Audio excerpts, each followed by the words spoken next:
everyone, welcome to the channel of KV Teachers Guild. Students, today in this video we are going to do a worksheet of class 5th maths chapter Be My Multiple, I'll Be Your Factor. ये chapter आपका exam point of view से तो बहुत important है ही, लेकिन उतना ही important ये आपके फर्दर क्लासेस के लिए भी है। 6th क्लास में आप देखेंगे आपको LCM HCF का कॉन्सेप्ट बताया गया है। तो जब तक आपको मल्टीपल नहीं पता होगा, आप LCM लीस्ट कॉमन मल्टीपल कैसे निकालेंगे, फैक्टर नहीं पता होगा तो HCF हाईएस्ट कॉमन फैक्टर कैसे निकालेंगे, और काफ़ी सारी चीज़ें 5th में आपको बताई गई है।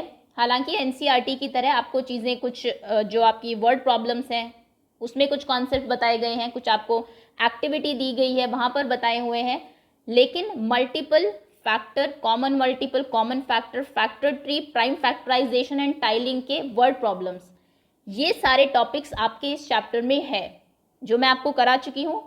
चैप्टर समझने के लिए NCERT का जो कंटेंट है वो बहुत अच्छा है, लेकिन वहाँ से एग्ज़ाम की प्रिपरेशन आप कैसे करेंगे, क्योंकि उसमें क्वेश्चंस डायरेक्ट नहीं दिए होते। अब एग्ज़ाम में तो आपकी पूरी प्रॉब्लम्स ऐसे एक्टिविटी के थ्रू नहीं आती है ना, वहाँ पे डायरेक्ट ही क्वेश्चंस आते हैं।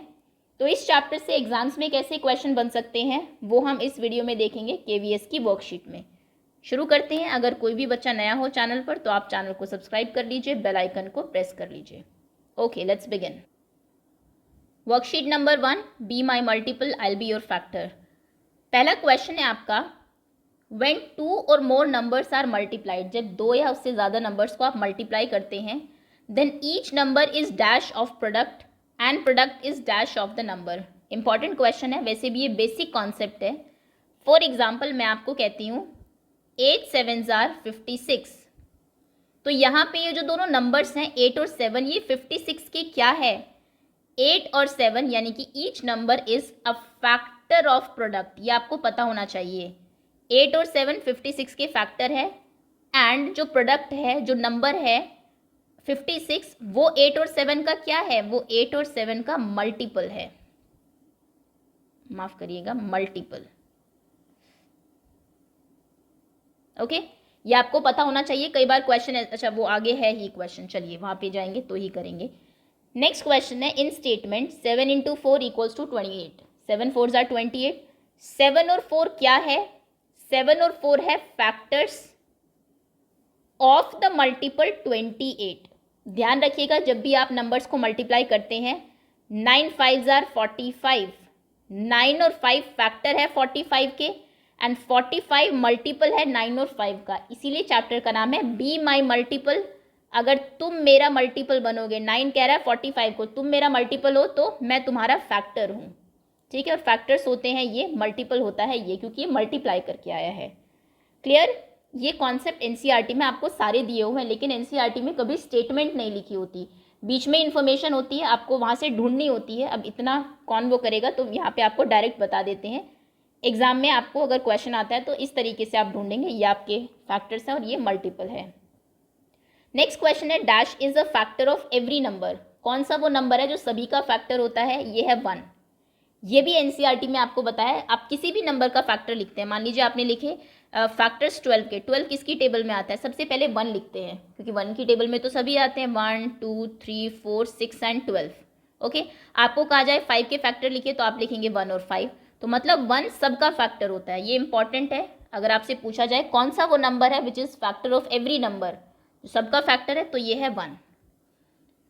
Every non zero number is a factor of, हर एक नंबर, जितने भी नंबर्स हैं आपके, वो किसका फैक्टर होता है, हर एक नंबर खुद का जरूर फैक्टर होता है। Number is a factor of itself. 1 सबका फैक्टर और नंबर हमेशा खुद का फैक्टर है, ये दो चीजें तो हमेशा आएगी। 12 के फैक्टर्स में 12 आप जरूर लिखेंगे, 5 के फैक्टर में 5 लिखेंगे। कोई भी नंबर ले लीजिए, मान लीजिए मैंने लिया 15, तो 15 में 1 और 15 तो हमेशा आएगा। 1 सबका फैक्टर होता है और नंबर खुद सबका अपना फैक्टर होता है। ओके, बाकी 3 5 और एक्स्ट्रा आते हैं, तो very good. Next is, every number is a multiple of, हर एक नंबर खुद का मल्टीपल भी होता है, मल्टीपल ऑफ इटसेल्फ। सपोज करिए 15 के जब आप मल्टीपल्स लिखते हैं, सबसे पहले 15 ही लिखते हैं। 15 1s are 15, 15 2s are 13, 15 3s are 45, 15 4s are 60, है ना। हर किसी की टेबल में पहला मल्टीपल नंबर खुद होता है। अगर मैं बोलूँ राइट मल्टीपल ऑफ 5, 5 के मल्टीपल लिखिए, तो आप लिखेंगे 5 10 15 20, मतलब नंबर खुद का मल्टीपल हमेशा होगा, खुद का फैक्टर हमेशा होगा, खुद का मल्टीपल हमेशा होगा, ये दोनों चीज़ें याद रखिएगा। Next, the next 4 numbers are, आपको यहाँ पे मल्टीपल्स दिए हुए हैं 3, 6, 9। पैटर्न आप पहचान सकते हैं क्या है, 3 की टेबल है या तो यूँ समझ लीजिए। नेक्स्ट नंबर क्या होगा 12, नेक्स्ट नंबर होगा 15, next is 18, next is 21। First common multiple of 4 and 8, 4 और 8 का पहला कॉमन मल्टीपल क्या है। ये सारे क्वेश्चन 1 मार्क के हैं, एग्जाम में आप देखेंगे, हाफ ईयरली में आई थिंक ये चैप्टर आएगा आपका। तो ये ऐसे क्वेश्चन आपको 2 या 3 मार्क में नहीं पूछे जाएंगे, 1 मार्क के क्वेश्चन है, आपको रफली सॉल्व करके जल्दी से आंसर करने हैं। 4 और 8 का पहला कॉमन मल्टीपल, पहले 4 के मल्टीपल्स लिख लीजिए, 4, 8, 12, 16, ठीक है। 8 के लिख लीजिए 8, 16, 24। तो पहला कॉमन मल्टीपल कौन सा है दोनों का, पहला कॉमन मल्टीपल है 8। 4 की टेबल में भी आता है और 8 में भी आता है, तो आप लिखेंगे 8। The multiplies of 15 lying between 50 and 100, the multiples होना चाहिए, मल्टीप्लाइज लिख दिया यहाँ पे गलती से, मल्टीपल्स। 15 के कौन कौन से मल्टीपल्स 50 और 100 के बीच में, 15 की टेबल आप सबको आती है, उसमें सिर्फ 50 और 100 के बीच के नंबर्स आपको ढूंढने हैं। 15 1 jar 15, 2 jar 30, 3 jar 45, 15 4 jar 60, 15 5 jar 75, 15 6 jar 90, 15 7 jar 105 होते हैं, वो 100 से ज़्यादा हो जाएंगे। तो मतलब ये 3 मल्टीपल्स हैं 50 और 100 के बीच में 15 के मल्टीपल्स, मतलब टेबल, सिंपल, ओके। नेक्स्ट है dash is neither prime NOR composite. अरे अब आपको प्राइम और कॉम्पोजिट का कॉन्सेप्ट बता देते हैं। ये कॉन्सेप्ट एनसीईआरटी में नहीं है, लेकिन फिर से हम वही कहते हैं कि अगर आप सिर्फ एनसीईआरटी के भरोसे चलेंगे तो मैथ्स आपकी बहुत अच्छी नहीं होगी, थोड़ा सा आपको एक्स्ट्रा बुक्स भी करनी पड़ेगी। और केवीएस की वर्कशीट में दिया हुआ है, तो प्राइम और कॉम्पोजिट आपको पता होना चाहिए, वैसे भी इतना कोई मुश्किल कॉन्सेप्ट है नहीं। प्राइम नंबर्स वो नंबर होते हैं जो अपने आप और 1 के अलावा किसी की टेबल में नहीं आते। Numbers having 2 factors only 1 and itself, ऐसे नंबर जिनके सिर्फ 2 ही फैक्टर, एक खुद हो और एक 1 हो, उसके अलावा किसी की टेबल में ना है। जैसे 13 किसकी टेबल में आता है, 1 की टेबल में, और 13 खुद की टेबल में, इसके अलावा तो किसी की टेबल में नहीं आता। इनको हम कहते हैं प्राइम नंबर्स। और जो नंबर के 2 से ज़्यादा फैक्टर हो, मतलब 1 और खुद तो है ही, उसके अलावा भी वो किसी की टेबल में आ रहा है। फॉर एग्जाम्पल 15 के क्या क्या फैक्टर्स हैं, 1, 3, 5 और 15। 1 और 15 के अलावा ये 3 और 5 की टेबल में भी आएगा, तो इन्हें हम कहते हैं कॉम्पोजिट नंबर्स, ओके। जिनके सिर्फ 2 फैक्टर हो, 1 और 13, उन्हें हम कहते हैं प्राइम। जिनके 2 से ज़्यादा फैक्टर्स हो, उन्हें हम कहते हैं कॉम्पोजिट। लेकिन एक नंबर ऐसा भी है जिसका सिर्फ एक ही फैक्टर है, वो है 1। मैं आपको कहूँ 1 के फैक्टर लिखिए, तो 1 का फैक्टर 1 ही है सिर्फ खुद। तो ये एक अकेला ऐसा नंबर है 1, जो ना तो प्राइम है ना कॉम्पोजिट है, क्योंकि प्राइम की डेफिनेशन ये है कि 2 फैक्टर होने चाहिए, और कॉम्पोजिट की डेफिनेशन है 2 से ज़्यादा होने चाहिए, तो इसके पास 2 भी नहीं है। That is why 1 is neither prime nor composite. 1 एक अकेला ऐसा नंबर है जो ना तो प्राइम है ना ही कॉम्पोजिट है। Next question is all prime numbers odd, सारे प्राइम नंबर्स ऑड होते हैं। ऑड और इवन नंबर आप जानते हैं, ऑड नंबर्स वो होते हैं जो 2 की टेबल में ना आते हो। फॉर एग्जाम्पल 1, 3, 5, 7, 9 है ना, 11। इवन नंबर्स वो होते हैं जो 2 की टेबल में आते हो, 2, 4, 6, 8, 10, 12। क्या सारे प्राइम नंबर्स ऑड होते हैं? इवन नंबर्स को देखो, क्या इवन नंबर में कोई नंबर ऐसा है जिसके 2 ही फैक्टर हो, मतलब जो प्राइम हो? यस, 2 अकेला ऐसा इवन नंबर है जिसके सिर्फ 2 ही फैक्टर है। 2 सिर्फ 1 और 2 की टेबल में आता है, और तो किसी की टेबल में नहीं आता, मतलब कि 2 क्या है, ये एक प्राइम नंबर है। क्वेश्चन क्या कह रहा है कि प्राइम नंबर सिर्फ ऑड होते हैं, ऐसा नहीं है, एक हमारा इवन नंबर भी होता है जो प्राइम होता है, विच इज 2, मतलब इसका आंसर आपका नो होगा। The factor of 12, 1, 2, 3, 4, 6 and x, what is x? 12 के फैक्टर है 1, 2, 3, 4, 6 और x 12 ही है, क्योंकि 12 खुद का फैक्टर तो होगा ही होगा। अच्छा हाँ ठीक है, okay. Next, numbers which have more than 2 factors are called, number जिनके 2 से ज़्यादा फैक्टर्स हो उन्हें हम कहते हैं कॉम्पोजिट, अभी मैंने आपको बताया। और नंबर्स जिनके सिर्फ 2 फैक्टर्स हो उन्हें हम कहते हैं प्राइम। प्राइम नंबर्स जैसे कि 3, 5, 11, 23 किसी की टेबल में नहीं आते, सिर्फ 1 और खुद के अलावा। कॉम्पोजिट जो किसी और की भी टेबल में आ जाए, फॉर एग्जाम्पल 9 3 की टेबल में आता है 1 और 9 के अलावा। 12 तो बहुत टेबल्स में आता है, ये कॉम्पोजिट है, और एक अकेला ऐसा नंबर है जो ना कॉम्पोजिट है ना प्राइम है, दैट इज 1। क्लियर? होपफुली ये जो कॉन्सेप्ट्स हैं आपके 1 मार्क के, ये अभी आपको सभी क्लियर हो, multiple factors, common multiple common factors, prime composite और ऑड इवन के बारे में। चलिए अब आगे आते हैं। अब हम बात करते हैं आपके जो ज़्यादा मार्क के क्वेश्चन एग्जाम में आते हैं। पहला क्वेश्चन आपका यहाँ से बन सकता है, find out common factors of the following number. In numbers के कॉमन फैक्टर्स निकालिए 16 एंड 48। कॉमन फैक्टर निकालने के लिए पहले आप दोनों के अलग अलग फैक्टर्स निकालेंगे। एक सेकेंड, आप लिखेंगे फैक्टर्स ऑफ 16। ये क्वेश्चन आपको ऐसे करना है, फैक्टर्स ऑफ 16। 16 के क्या फैक्टर है? 16 1 की टेबल में आता है, 2 3 में नहीं आता, 4 4 जार 16, उसके बाद 5 में नहीं, 6 में नहीं, 7 नहीं, 8 2 जार 16 और 16 1 जार 16। Factors of 48। 48 के क्या फैक्टर्स हैं? ये 1 की टेबल में आता है, 2 3 की टेबल में भी आता है, 4 की टेबल में भी आता है, 5 नहीं, 6 नहीं, 6 8 जार 48 होता है, बिल्कुल 6 8 जार 48, तो 8 भी इसका फैक्टर होगा। 4 की टेबल में 48 कब आता है? 12 4 जार 48, तो 12 होगा। 3 48 को 3 से डिवाइड करके देखते हैं, 3 1 जार 3, 4 18, 3 7 जार 3, 6 जार 18, मतलब 63 जार 48 होते हैं, तो 16 होगा। 2 से डिवाइड करेंगे तो 24 आएगा, 24 भी इसका एक फैक्टर है, और फिर 48 खुद का फैक्टर है। जनरली बड़ी टर्म्स, छोटे टर्म्स में तो आप निकाल सकते हैं कि किस किस की टेबल में आएगा। जब टर्म्स थोड़ी बड़ी हो जाती है, हमें मान लीजिए आपको 16 की टेबल नहीं आती, तो आप कैसे डिसाइड करते हैं कि बड़े नंबर्स में किन की टेबल में ये 48 आएगा? इन नंबर से डिवाइड कर लीजिए 48 को छोटे नंबर से, जो आंसर आते हैं उनकी टेबल में भी 48 आएगा, है ना? क्योंकि देखिए हम क्या लिख सकते हैं इसको, 3 से जब आपने डिवाइड किया 16 आया, हम इसको 16 इंटू 3 लिख सकते हैं, और 16 इंटू 3 48, और अभी मैंने आपको बताया कि इसका मतलब है 16 और 3 दोनों इसके फैक्टर्स हैं। ओके, तो पहले दोनों के फैक्टर्स आप लिखेंगे, उसके बाद आप लिखेंगे कॉमन फैक्टर्स। कॉमन मतलब कि जो दोनों में हो। देखिए क्या कॉमन फैक्टर्स है, सबसे पहले 1, और इसको ऐसे कर देते हैं, 1 2 4 8 एंड 16, तो ये इन दोनों के कॉमन फैक्टर्स हैं, सभी कॉमन है 16 वाले तो। ओके, नेक्स्ट क्वेश्चन, 10 15 एंड 35, तो आप लिखेंगे फैक्टर्स ऑफ 10 10 किस किस की टेबल में आता है? 1 2 5 एंड 10। फैक्टर्स ऑफ 15 15 के अलग से फैक्टर करिए, 1 3 5 एंड 15। फैक्टर्स ऑफ 35 35 आता है, 1 5 7 जार 35, 7 एंड 35 खुद की टेबल में। अब नीचे आप लिखेंगे कॉमन फैक्टर्स, कॉमन जो तीनों में हो। क्या है? 1 तो सभी का ही कॉमन फैक्टर होता है, 1 एंड उसके अलावा 5 5 5 एंड 5, उसके अलावा कोई नंबर नहीं, यहाँ 7 है, ऊपर कहीं 7 नहीं है, यहाँ 3 है, 3 नहीं है, एंड एवरीथिंग, तो ये इनके कॉमन फैक्टर्स हैं 1 and 5। Next question 36 and 45, factors of 36। 36 तो काफ़ी नंबर्स की टेबल में आएगा, 1 2 3 4 6 6 जार 36, उसके बाद 7 नहीं, 8 नहीं, 9 9 4 जार 36। 3 की टेबल में कितने 3 जार 36 होते हैं? 12 3 जार 36। कितने 2 जार 36 होते हैं? 18 2 जार 36, और कितने 1 जार 36 होते हैं? 36 1 जार, तो ये 36 के फैक्टर्स हो गए।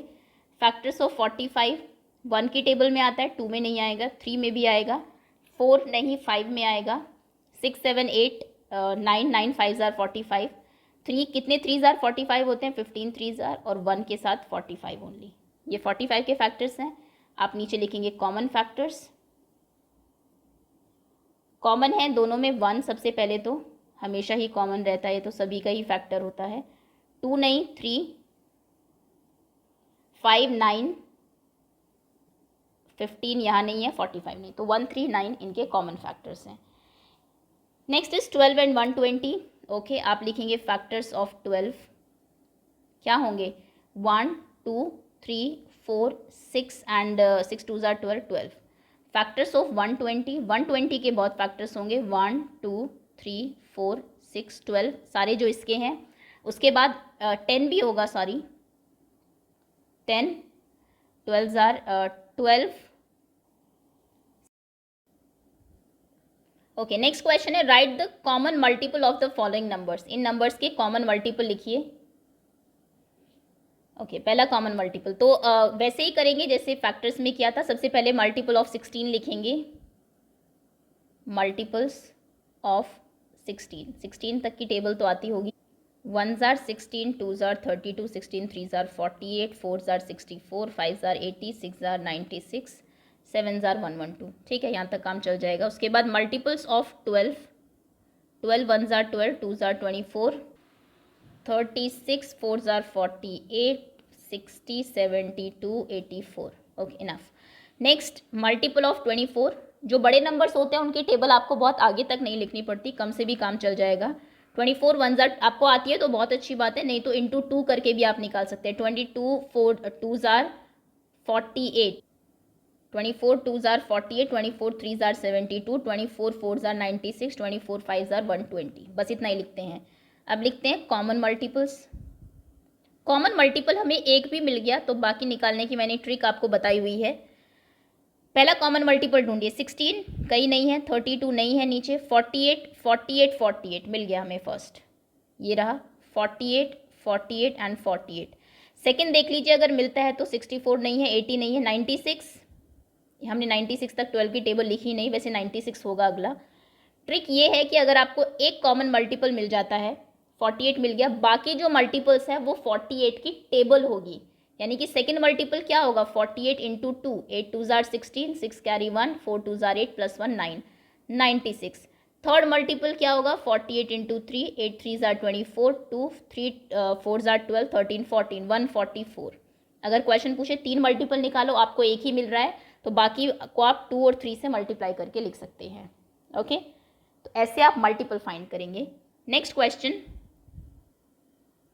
60 एंड 36, इनके मल्टीपल्स निकालने। 60 की टेबल तो लिखना फिर भी आसान है, मल्टीपल ऑफ 60, 6 की टेबल लिखिए और पीछे 0 लगाते जाइए। 60, 6 2s are 12, 6 3s are 18, 4s are 24, 5s are 30, 5 तक काफ़ी रहेगी। Multiples of 36, 36 1s are 36, 2s are हमें नहीं आती टेबल तो मल्टीप्लाई करेंगे। 6 2s are 12 carry 1, 3 2s are 6 plus 1 7 72। 3 से करेंगे, 3 6 are 18, 1 carry, 3 3s are 9 plus 1 10 108। 4 से करेंगे, 4 6 are 24, 6 21 216। आई थिंक अच्छा अभी नहीं मिला, 108 216 भी नहीं है ऊपर। 6 से करेंगे, 7 से, सॉरी ये 6 से मल्टीप्लाई कर दिया, एक सेकेंड, 4 से करना चाहिए था ना 3 के बाद, ये गड़बड़ हो गई, एक सेकेंड। चलिए 3 तक ठीक है, 4 से मल्टीप्लाई करते हैं। 4 6 are 24, 2 कैरी, 4 3s are 12, 13 14 144। अब 5 से करते हैं, 5 6 are 30, 3 कैरी, 5 3s are 15 16 17 18। मिल गया मल्टीपल, देखिए 180 180। ठीक है, तो यही छोड़ दीजिए टेबल को क्योंकि हमें कॉमन मल्टीपल मिल गया है। आप लिखेंगे कॉमन मल्टीपल और एक मिलते ही बाकी तो हम फिर खुद लिख देंगे। क्या है, 180 180 180। दूसरा क्या होगा, 180 इंटू 2 करेंगे आप, 18 2s are 36, 360, 18 3s are 54, 540। तो ये हमारे 3 कॉमन मल्टीपल्स है। अगर वो एक पूछता है तो बहुत अच्छी बात है, 2 3 4 जितने भी पूछे उसके बाद आप उसी पहले कॉमन मल्टीपल की टेबल लिख दीजिए। ठीक है, तो ये नेक्स्ट टॉपिक है आपका common multiples.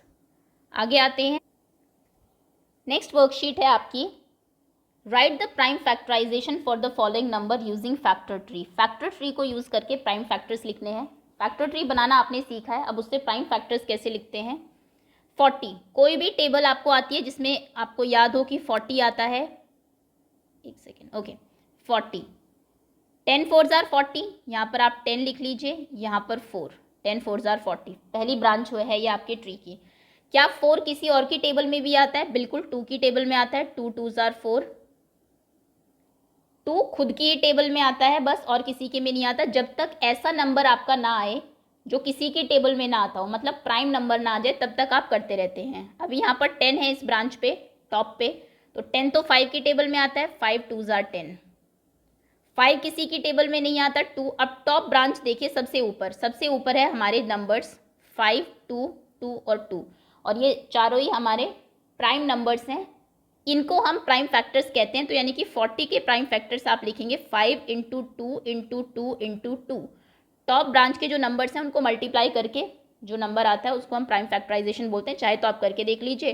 5 2s are 10, 10 2s are 20, 20 2s are 40, बिल्कुल सही है, 40 आ रहा है। Next question 78। 78 एक ही टेबल में याद होगा आपको, आता है 13 की 13 6 are 78। तो यहाँ पर आप लिखेंगे 13, यहाँ पर लिखेंगे 6। 13 हमारी टॉप ब्रांच है, लेकिन 13 किसी की टेबल में और में आता भी नहीं, तो इसको फर्दर आपको बाइफरकेट नहीं करना है, यहीं छोड़ देना है। लेकिन 6 आता है किसकी टेबल में, 2 इंटू 3, 2 3s are 6 होते हैं। 2 और 3 फिर से प्राइम नंबर है, 3 किसी की टेबल में नहीं आता, 2 नहीं आता और 13 नहीं आता।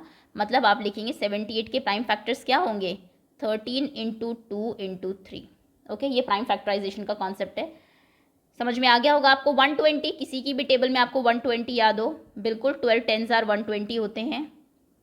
12 10s are 120, 10 के फर्दर फैक्टर होंगे 5 2s are 10, 12 के फर्दर होंगे 6 2s are 12, 6 के फर्दर होंगे 3 2s are 6। ओके, तो यानी कि 120 के प्राइम फैक्टर्स क्या हुए, 120 के प्राइम फैक्टर हुए 3 इंटू 2 इंटू 2, टॉप ब्रांच के नंबर सिर्फ आपको देखने हैं, 5 into 2, 3 2s are 6, 6 2s are 12, 12 5s are 60, 60 2s are 120। Last question है आपका 52।